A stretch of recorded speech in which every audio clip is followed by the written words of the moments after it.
Hi there, this is Steve Miley, the market chartist on behalf of forextraders.com, and we're now going to take at the US dollar versus Japanese yen spot FX rate. Well, the US dollar been rallying in here, rallying firmly since the beginning of September in here, with more hawkish tone in here from the Fed officials, particularly in here post the FOMC decision. The market shrugging off ongoing geopolitical tensions. Yes, those geopolitical tensions have eased, but the dollar continuing to rally, not just against the yen though, rallying against most major global G10, G8, G10, G12 currencies. So the market continuing higher in here and shifting technically more bullish on the more recent push in here over the last week or so, above 112.20, extending up to 113.26 and aiming higher into October with a bullish end to the Q3 at the end of September. And here we see it on the daily chart, this strong recovery effort through September, a more hawkish tone from the Fed.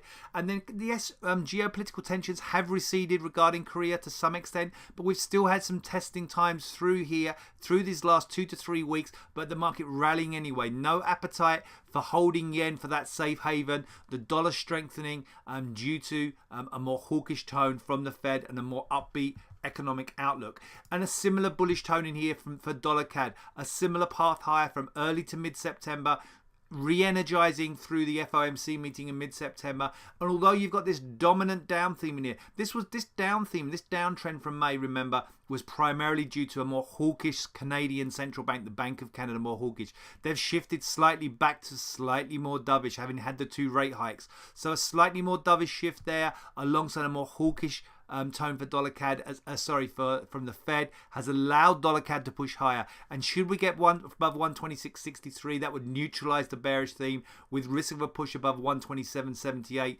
which would then actually see a more bullish tone. And remember, dollar CAD is doing this despite the oil price moving higher through September. Oil price higher should strengthen the Canadian dollar and see dollar CAD lower. So this is doing this due to a more hawkish Fed and a slightly dovish shift, a shift away from a more hawkish tone by the Bank of Canada. So we're looking for more gains here for dollar CAD going into October. This has been Steve Miley, the market chartist, on behalf of forextraders.com, and I wish you a great trading week.